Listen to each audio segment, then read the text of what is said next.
ناظرین السلام علیکم ورحمۃ اللہ وبرکاتہ۔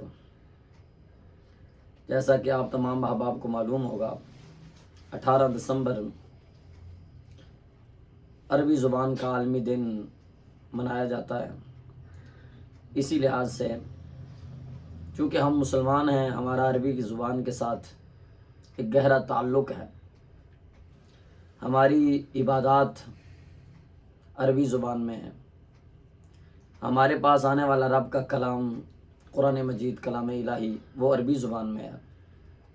ہماری بہت زیادہ دعائیں جو ہیں وہ عربی زبان میں ہیں۔ تو عربی زبان کے ساتھ ہمارا ایک خاص تعلق ہے۔ اس بنیاد پر عربی زبان کے کچھ فضائل اور اس کی ضرورت و اہمیت پر چند مستند احادیث مبارکہ عرض کروں گا۔ اللہ تبارک و تعالیٰ ہمیں فہم نصیب فرمائے۔ سب سے پہلی حدیث مبارکہ جو ہے یہ امام حاکم نے المستدرک للحاکم میں 6999 نمبر حدیث روایت کیا، اور امام طبرانی نے معجم الاوسط میں روایت کیا، امام بیہقی نے شعب الایمان میں روایت کیا ہے۔ حضرت عبداللہ بن عباس رضی اللہ تعالیٰ عنہ اس کے راوی ہیں۔ تو یہ کہتے ہیں کہ رسول اللہ صلی اللہ تعالیٰ علیہ وسلم نے فرمایا احب العرب لثلاث، عرب سے محبت کرو 3 وجہ سے۔ کیوں؟ فرمایا لأنی عربی، نمبر 1 میں تمہارا رسول، تمہارا نبی، میں عربی ہوں۔ والقرآن عربی، قرآن یہ عربی ہے، اس وجہ سے محبت کرو۔ وکلام اہل الجنت عربی، جنتیوں کی زبان یہ عربی ہے۔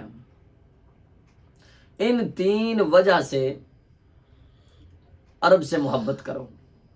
اس حدیث کی سند کے بارے میں امام اسماعیل بن محمد العجلونی الدمشقی جو ہے، ان کی کتاب ہے کشف الخفاء، اس میں ارشاد فرماتے ہیں وقد وردت اخبار کثیرۃ، عربی کی فضیلت پر بہت سی احادیث مبارکہ وارد ہوئی ہیں۔ یسیر الحدیث بمجموعہ حسنا، ان تمام کو اکٹھا کیا جائے تو وہ سند صحیح کے سند حسن کے درجے تک پہنچتی ہیں۔ حسن درجے کی وہ محدثین کے اصول میں ایک خاص اصطلاح ہے، حسن درجے کی حدیث، فرمایا حسن درجے کی حدیث وہ بنتی ہیں۔ تو اس لیے عربی کی فضیلت پر یہ حدیث مبارکہ ہے، تو ہمیں عربی کے ساتھ اپنا زیادہ سے زیادہ کانٹیکٹ رکھنا چاہیے۔ ہمارا قرآن عربی میں ہے، ہماری عبادت کا سب سے اہم حصہ جو ہے وہ عربی میں ہے، اور پھر عربی کا سیکھنا بڑا ضروری ہے۔ اگر عربی ہمیں نہیں آتی تو ایک حرف کے بدلنے سے معنی چینج ہو جاتا ہے۔ مثال کے طور پر ایک عام بڑی مشہور و معروف صورت ہے جو ہم نماز میں پڑھتے ہیں، قل هو اللہ احد، یہ جو لفظ قل ہے نقطوں والے کاف کے ساتھ ہے، اگر اسے ہم پڑھیں قل هو اللہ احد کتاب والے کاف کے ساتھ، تو پھر اس کا معنی بالکل چینج ہو جاتا ہے۔ قل هو اللہ احد کا مطلب ہے تم کہو اللہ ایک ہے، اور کل کے ساتھ پڑھیں تو اس کا مطلب ہے تم کھاؤ اللہ ایک ہے۔ تو اس لیے عربی زبان کا سیکھنا بڑا ضروری ہے۔ ناظرین دوسری مثال، یہ تو تھا حرف چینج ہو جائے، حرف تو بہت دور کی بات، اگر حرکت یعنی زبر زیر پیش چینج ہو جائے نا، تو پھر بھی عربی زبان میں معنی تبدیل ہو جاتے ہیں، معنی بدل جاتے ہیں۔ جیسے مشہور معروف صورت جو ہم نماز میں پڑھتے ہیں سورہ فاتحہ، اس میں لفظ صراط الذین انعمت علیہم، اس کا کیا مطلب ہے کہ اللہ ہمیں سیدھا راستہ دکھا، ان لوگوں کا راستہ جن پر تو نے انعام کیا۔ لیکن اگر اسے ہم یوں پڑھ لیں صراط الذین انعمت علیہم، تاکہ زبر کو پیش سے بدل دیں، تو مطلب بالکل چینج ہو جائے گا۔ مطلب یہ بنے گا اے اللہ ان لوگوں کا راستہ دکھا جن پر میں نے انعام کیا، یعنی نبیوں ولیوں۔ تو یہ تو بالکل کفریہ جملہ بن جاتا ہے۔ سورہ مزمل میں ہے فَعْصَى فِرْعَوْنُ الرَّسُولَ، فرعون کی نون کے اوپر پیش پڑھنی ہے کہ فرعون نے اللہ کے رسول موسیٰ علیہ السلام کی نافرمانی کی۔ لیکن اگر فرعون کے اوپر زبر پڑھ کے رسول کے اوپر پیش پڑھ دے، صرف زبر زیر چینج کرنی ہے، بس حرف نہیں چینج ہونا، تو معنی بالکل الٹ ہو جاتا ہے۔ کیا کہ رسول موسیٰ علیہ السلام نے فرعون کی معاذ اللہ ثم معاذ اللہ نافرمانی کی تو کفریہ جملہ بن جاتا ہے۔ تو عربی کی اہمیت کو اس بات سے سمجھیں کہ یہاں پر اگر زبر زیر چینج ہو جائے تو پھر بھی معنی بدل جاتے ہیں۔ تو اس لیے ناظرین، چونکہ عربی زبان کا تعلق ہے ہمارے ساتھ، ہماری عبادات کے ساتھ، قرآن کے ساتھ، تو اس کو سیکھنا سمجھنا یہ ہمارے لیے لازم ہے۔ پھر روز مرہ کی جو زندگی ہے اس میں ہمارے لیے رسول اللہ صلی اللہ تعالیٰ علیہ وسلم کے فرامین موجود ہیں، تو ہمیں عربی کے ساتھ اتنا تعلق ہونا چاہیے کہ ہم اسے اپنی عام زندگی میں اسے استعمال کریں۔ مثال کے طور پر ایک عام بات ہے، جب ہم کسی کو ملتے ہیں تو سلام کرتے ہیں، تو عربی کی فضیلت دیکھیں۔ امام ابو داؤد رحمہ اللہ تعالیٰ نے 5195 نمبر حدیث سنن ابی داؤد میں روایت کی ہے۔ حضرت عمران بن حسین رضی اللہ تعالیٰ عنہ یہ روایت کرتے ہیں اور سند کے اعتبار سے سند صحیح ہے۔ کہتے ہیں جاء رجل الی النبی صلی اللہ تعالیٰ علیہ وسلم فقال السلام علیکم، حضور کی بارگاہ میں ایک بندہ آیا اور اس نے یہ لفظ بولے السلام علیکم، تو فقال النبی صلی اللہ علیہ وسلم عشر، تو نبی پاک صلی اللہ تعالیٰ علیہ وسلم نے فرمایا اس کے اس جملے پر اللہ نے 10 نیکیاں عطا فرمائی۔ ثم جاء آخر، پھر دوسرا بندہ آیا اور اس نے کہا فقال السلام علیکم ورحمۃ اللہ، ایک لفظ کا اضافہ کیا ورحمۃ اللہ کا، تو نبی اکرم صلی اللہ تعالیٰ علیہ وسلم فرد علیہ فجلس، حضور نے اس کے سلام کا جواب دیا، وہ بندہ بیٹھا اور حضور نے کہا فقال 20، اللہ نے اسے 20 نیکیاں عطا فرمائی ہیں۔ ثم جاء آخر، پھر ایک اور بندہ آیا، اس نے کہا السلام علیکم ورحمۃ اللہ وبرکاتہ، اس نے وبرکاتہ کا ایک جملہ اضافے کے ساتھ بیان کیا، تو نبی اکرم صلی اللہ تعالیٰ علیہ وسلم نے اس کے اسلام کا جواب دیا اور آپ نے فرمایا 30، اللہ نے اسے 30 نیکیاں عطا فرمائی ہیں۔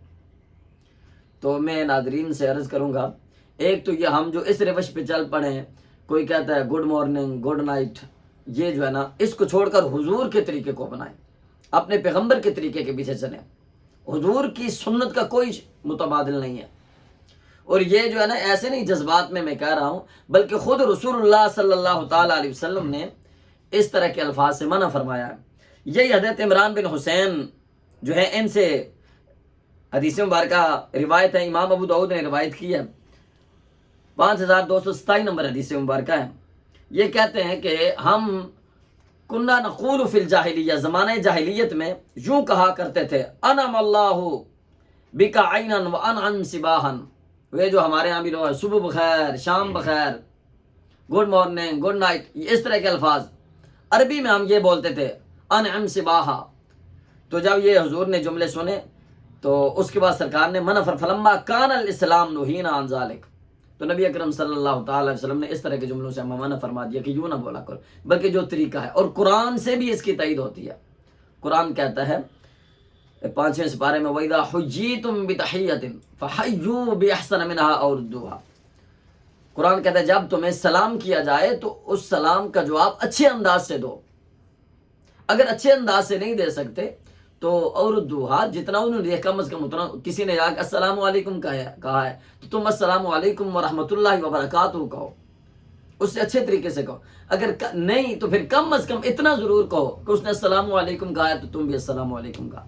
تو آپ نے عربی زبان کی اہمیت دیکھی کہ ہمارے روز مرہ کی زندگی میں لفظ السلام کتنا عام استعمال ہوتا ہے، تو ہمیں اس کے ساتھ تعلق قائم رکھنا چاہیے۔ ایسے ہی کسی کو ہم رخصت جب کر رہے ہوتے ہیں تو پھر ہمارے ہاں اب ایسا رواج پڑ چکا ہے بائے بائے اس طرح کا لفظ بولتے ہیں، ویسے کوئی بولنا چاہیے، حرام ناجائز تو ہم نہیں کہتے سے، لیکن رسول اللہ صلی اللہ تعالیٰ علیہ وسلم کا جو طریقہ ہے جس پر ایک امت کو ثواب ملتا ہے، ایک انسان کی عظمت بڑھتی ہے، بیٹھے بٹھائے گھر میں فری کی نیکی ملتی ہیں، تو وہ طریقہ استعمال کرنا چاہیے۔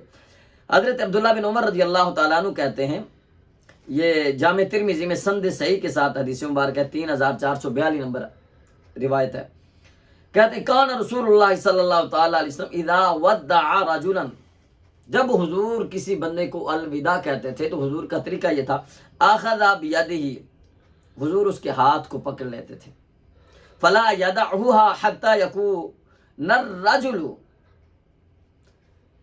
یہاں تک کہ جب تک وہ بندہ خود حضور کا ہاتھ نہیں چھوڑتا تھا، حضور اپنا ہاتھ نہیں چھڑاتے تھے، یہ میرے حضور کی محبت تھی۔ حضور کا اپنے غلاموں کے ساتھ الفت تھی، اور ہماری تربیت تھی کہ ہم نے لوگوں کے ساتھ کیسا رویہ رکھنا ہے، کیسا طریقہ رکھنا ہے، ان کو اپنائیت محسوس کروانی ہے۔ پھر اس کے بعد کہتے ہیں جب اسے سپرد کرتے تھے تو کہتے تھے الوداع، کہتے ہو استودعک اللہ دینک و امانتک و آخر اعمالک، یہ حضور کے جملے ہوتے تھے۔ یعنی ان سب کا خلاصہ یہ بنتا، حضور کہتے تھے اللہ حافظ، تمہارے اعمال کو اللہ کی امان میں دیا، تمہارے دین کو اللہ کی امان میں دیا، اللہ حافظ، خدا حافظ ہمارے ہاں بھی امان۔ تو ہمیں چاہیے کہ یہ حضور کی سنت کو عام کریں، اسے رواج دیں اور یہ الفاظ بولا کریں۔ ایسے ہی ہمارے ہاں ایک طریقہ کار ہے کہ جب کسی کو ہم دیکھتے ہیں تو واہ واہ واہ ماشاء کہتے ہیں کہ آپ بہت اچھے لگ رہے ہیں، تو اوکے، اس طرح کے الفاظ ہم بولتے ہیں۔ تو اس کے بجائے جو ہے نا، جب کسی کی کوئی بات چیز اچھی لگے تو وہاں پر ہمیں چاہیے کہ ہم ماشاء اللہ یہ لفظ بولیں، لا قوت الا باللہ۔ یہ عام عربی زبان ہمارے روزمرہ کی معمولات میں استعمال ہوتی ہے، یہ لفظ بولنے چاہیے۔ اس کے بارے میں ابن ماجہ میں سند صحیح کے ساتھ 3509 نمبر روایت ہے۔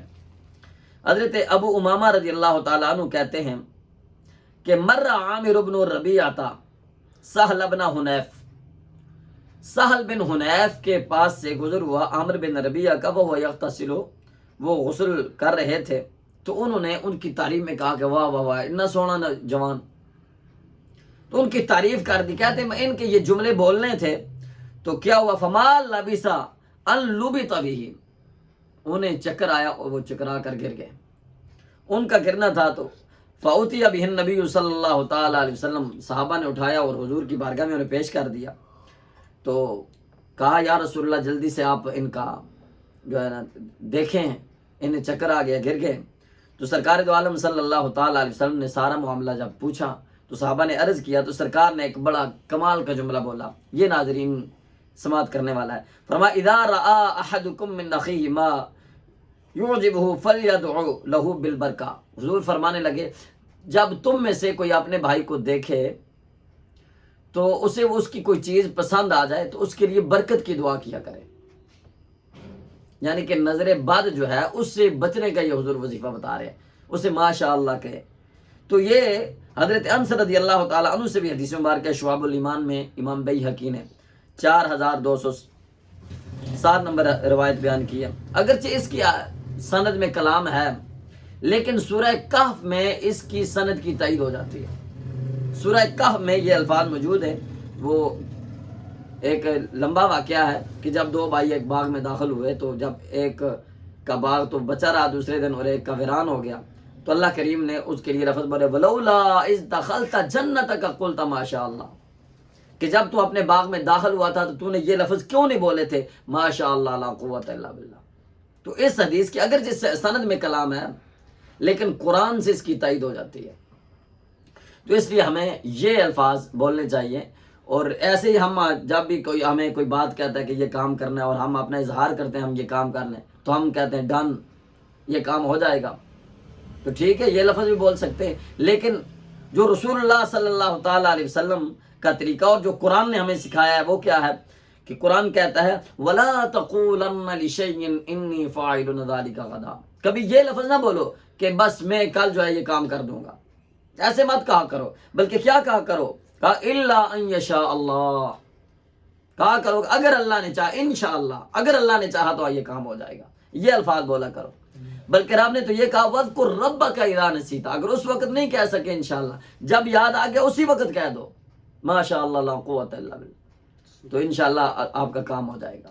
تو یہ طریقہ کار ہے۔ ایسے امام بخاری رحمہ اللہ تعالیٰ نے صحیح بخاری میں 6720 نمبر روایت، جو حضرت ابو ہریرہ جس کے راوی ہیں، حضرت سلیمان علیہ السلام کا واقعہ بیان کرتے ہوئے حضور نے فرمایا کہ لو قال انشاء اللہ، اگر حضرت سلیمان علیہ السلام وہ جب ایک بات کا اظہار کر رہے تھے، عزم اور یقین بیان کر رہے تھے، تو اگر ساتھ یہ لفظ انشاء اللہ بھی بول جاتے تو ان کی قسم کبھی نہ ٹوٹتی، لیکن چونکہ انہوں نے وہ لفظ نہیں بولے تھے لہٰذا ان کی وہ بات پوری نہ ہوئی، اور حضور نے لفظ بولے، فرمایا وَكَانَ دَرْكًا فِي حَاجَتِهِ، اگر یہ لفظ بول جائے تو ان لفظوں کی برکت سے اللہ تبارک و تعالیٰ انسان کا جو حاجات ہیں ان کو پورا فرما دیتا ہے۔ تو ناظرین اپنی زندگی میں جب بھی اس طرح کے الفاظ بولیں تو انشاءاللہ کہیں، اللہ کی ذات پہ توکل، اعتماد، یقین اور بھروسے کا جو اظہار کرے، پھر اللہ آپ کی مدد کرے گا، اللہ آپ کے ساتھ ہوگا، اللہ کی مدد شامل حال ہو جائے گی۔ ایسے ہی جب ہمارے ساتھ کوئی اچھا سلوک کرتا ہے تو اب ہمارے ہاں کیا کلچر بنتا جا رہا ہے، ہم کیا کہتے ہیں؟ تھینک یو، یہ الفاظ بولتے ہیں۔ لیکن اس سے بہتر الفاظ وہ ہیں جو زبان رسالت صلی اللہ تعالیٰ علیہ وسلم سے ادا ہوئے، تو وہ آپ حضور کے غلام ہیں تو حضور کی غلامی کا حق ادا کریں، حضور کے طریقے کو فالو کریں، حضور کے طریقے کو پروموٹ کریں، اسے عام کریں۔ حضرت امام ترمذی رحمہ اللہ تعالیٰ سند صحیح کے ساتھ 2035 نمبر حدیث مبارکہ روایت کرتے ہیں حضرت اسامہ بن زید رضی اللہ تعالیٰ عنہ سے، قال علیہ السلام، نبی اکرم صلی اللہ تعالیٰ علیہ وسلم نے فرمایا، من سنیا الیہ معروف، جب کوئی بندہ تیرے ساتھ بھلائی کرے، تیرے ساتھ احسان کرے، تیرے ساتھ نیکی کرے، فقال لفاعلہ جزاک اللہ خیرا، تو نیکی کرنے والے کو یوں کہا کرو، جزاک اللہ خیرا، اللہ تجھے بہترین جزا عطا فرمائے۔ کیا خوبصورت حضور کی تعلیم ہے، اسے تم بھی دعا دو، اللہ تجھے جزائے خیر عطا فرمائے۔ فرمایا جس نے یہ جملے بولے فقد ابلغ فی الثناء، اس نے اللہ کی تعریف کرنے میں مبالغہ کیا۔ سبحان اللہ، کیا خوبصورت حدیث مبارکہ ہمارے آقا صلی اللہ تعالیٰ علیہ وسلم کی۔ تو یہ ایک خوبصورت تعلیمات ہیں جو رسول اللہ صلی اللہ تعالیٰ علیہ وسلم نے، شاید آخر میں پھر میں وہ حدیث مبارکہ ایک روایت کر دیتا ہوں جو امام حاکم نے المستدرک للحاکم میں 7947 نمبر روایت کی ہے، حضرت ابو ہریرہ رضی اللہ تعالیٰ عنہ سے، اس کے راوی ہیں، حضور نے فرمایا وَأَحِبَّ الْعَرَبْ مِنْ قَلْبِكَ، عرب سے محبت کرو، دل سے محبت کرو۔ تو عرب جو ہے ان سے محبت کرنی چاہیے، عربی سے محبت کرنی چاہیے، یہ ہمارے حضور کی زبان ہے، ہمارے قرآن کی زبان ہے، جنتیوں کی زبان ہے۔ اور دوسری جو زبانیں ہیں یہ نہیں کہ ان کے ساتھ کوئی ہمارا تعصب ہے، ہم سیکھنے ہیں، دوسری بھی سیکھ سکتے ہیں، بلکہ جہاں پر ضرورت ہو وہاں سیکھنی چاہیے۔ جیسے انگلش زبان اب عالمی زبان ہے، انٹرنیشنل زبان ہے، وہ بھی آنی چاہیے۔ اس پر میں حدیث مبارکہ سنا کر بات کو ختم کرتا ہوں۔ امام ترمذی رحمہ اللہ تعالیٰ نے سند صحیح کے ساتھ 2715 نمبر حدیث روایت کی، حضرت زید بن ثابت رضی اللہ تعالیٰ عنہ اس کے راوی ہیں۔ آپ فرماتے امرنی رسول اللہ صلی اللہ تعالیٰ علیہ وسلم نے، حضور نے مجھے یہ آرڈر دیا، مجھے حکم لگایا حضور نے کہ ان اتعلم لہو کلمات من کتاب یہود، حضور نے فرمایا کہ یہ جو یہودیوں کی زبان ہے، آگے وہ اس کا ذکر آ رہا ہے کہ وہ سریانی زبان تھی، حضور نے مجھے حکم دیا کہ میں اس زبان کو سیکھوں۔ کیوں دیا؟ فرمایا انی واللہ ما آمن یہود علی کتاب، کہ حضور نے فرمایا خط و کتابت کے معاملے میں یہودیوں پر مجھے کوئی یقین نہیں ہے، وہ رد و بدل کر سکتے ہیں۔ آج ساری امت مسلمہ اسی بات میں ڈوبی ہوئی ہے، ان یہودیوں کی طرف دیکھ رہی ہے، وہ جو ہے نا وہ کام کریں گے، اقوام متحدہ جو ہے کہ غزہ والوں کو چھڑائے گی، جبکہ رسول اللہ صلی اللہ تعالیٰ علیہ وسلم خطوط میں بھی ان پر اعتماد نہیں کرتے تھے۔ تو مسلمانوں کو حضور کی طرف دیکھنا چاہیے۔ بہرحال تو حضرت زید بن ثابت رضی اللہ تعالیٰ عنہ کہتے ہیں کہ میں نے صرف 15 دن میں یہودیوں کی زبان کو سیکھ لیا، صرف 15 میں، نصف شہر۔ تو جب میں نے سیکھ لیا پھر اس کے بعد حضور کے یہ منشی مقرر ہو گئے تھے۔ کہتے ہیں کہ کان اذا کتب الی یہود کتبت الیہم، جب بھی یہودیوں کی طرف سے کوئی خط لکھنا ہوتا تو میں خط لکھ کر دیا کرتا تھا۔ وَإِذَا كَتَبُوا إِلَيْهِ فَقَرَأْتُ لَهُ كِتَابَهُمْ، جب وہ حضور کی طرف کوئی خط لکھتے تو پھر میں حضور کی بارگاہ میں پڑھ کر سنایا کرتا تھا۔ تو یہ حدیث مبارکہ سے یہ پتہ چلتا ہے کہ دوسری زبانیں بھی جو ضرورت کے مطابق ہو وہ سیکھنی چاہیے۔ دیکھیں آپ کتنا بہت زیادہ لٹریچر جو ہے وہ انگریزی میں ہے، اگر ہم نہیں سیکھیں گے تو ہمیں کیا پتہ وہ قرآن کے خلاف کیا کہہ رکھیں، اگر ہمیں پتہ ہی نہیں ہوگا تو اس کا جواب کیسے دیں گے؟ تو وہ بھی سیکھنی چاہیے، بلکہ ضرورت کے مطابق لازمی ہے کہ وہ بھی سیکھیں۔ لیکن جو ہے عربی زبان کو فوقیت دے، چونکہ یہ ہماری عبادات کی زبان ہے، ہمارے قرآن کی زبان ہے، جنتیوں کی زبان ہے، اور ہمارا جو ہے انشاءاللہ ہم نے تو جنت میں جانا ہے اللہ کے فضل سے، تو وہاں پتہ نہیں کروڑوں اربوں خربوں سال وہاں پہ رہنا ہے، تو وہاں پہ یہی زبان بولنی ہے۔ وہ جو ہمارا دائمی مستقبل ہوگا وہ اسی زبان کے ساتھ گزرنا ہے۔ تو ایک جو ہے نا یہ بڑی اہم بات ہے، لیکن اس میں ایک نقطہ ہے وہ میں بیان کر دوں کہ اس کا یہ مطلب نہیں ہے کہ رسول اللہ صلی اللہ تعالیٰ علیہ وسلم کو وہ زبان آتی نہیں تھی، تو اس لیے حضرت زید بن ثابت کو فرمایا کہ تم سیکھو. کیوں کہ ایسا نہیں ہو سکتا حضور کو نہ آتی ہو. قرآن مجید میں ہے سورہ ابراہیم میں کہ وما ارسلنا من رسول الا بلسان قومی. اللہ فرماتے دنیا میں جتنے بھی رسول بھیجے، جس قوم کی طرف بھیجے اس قوم کی زبان سکھا کر بھیجے ہم نے. تو رسول اللہ ساری انسانیت کے لیے رسول بن کر آئے. اللہ پاک نے قرآن مجید میں ارشاد فرمایا ہے سورہ سبا میں وما ارسلناک الا کافۃ للناس. میرے محبوب ہم نے آپ کو نہیں بھیجا لیکن ساری انسانیت کے لیے بھیجا. قل یا ایھا الناس انی رسول اللہ الیکم جمیعا. حضور میرے محبوب فرما دو بے شک میں تم سب کے انسانوں تم سب کی طرف اللہ کا رسول بن کر آیا. تو حضور ساری انسانیت کے لیے جب رسول ہیں تو حضور کو ساری انسانیت کی زبانیں سکھا کر بھیجا گیا. لیکن چونکہ حضور کی مصروفیات ایسی تھی، آپ ایک جرنیل کی حیثیت سے بھی تھے، آپ کی زندگی جو ہے نا ایک شوہر کی حیثیت سے بھی تھی، ایک معلم ٹیچر کی حیثیت سے بھی تھی، آپ قاضی کی حیثیت سے بھی تھے، ایک ریاست کے رہبر و رہنما بھی تھے. تو آپ کی مصروفیات اتنی تھی تو پھر آپ کو منشی کی ضرورت تھی، جس کی بنیاد پر آپ نے حضرت زید بن ثابت رضی اللہ تعالیٰ عنہ کو یہ حکم ارشاد فرمایا. تو 18 دسمبر عربی زبان کا عالمی دن ہے، تو ایک اپنی عربی کو اچھا کریں تاکہ قرآن مجید اچھے طریقے سے پڑھا جا سکے، دعائیں اچھے طریقے سے پڑھا جا سکے. ہمیں پتہ ہو کہ ہم اپنے رب سے مانگ رہے ہیں تو کیا مانگ رہے ہیں. ہمیں خبر ہی نہیں ہے کہ کیا ہم مانگتے ہیں، بس صرف دعائیں پڑھ لیتے ہیں رسمی طور پر، پھر کہتے ہیں دعا قبول نہیں ہوتی. ایسے نہیں ہوتا. اللہ تبارک و تعالیٰ ہمیں سیکھنے کی توفیق عطا فرمائے. روز مرہ کے معمولات میں ہمیں جو ہے عربی زبان کو لانے کی توفیق عطا فرمائے. اللہ ہم سب کا حامی و ناصر ہو. السلام علیکم ورحمۃ اللہ.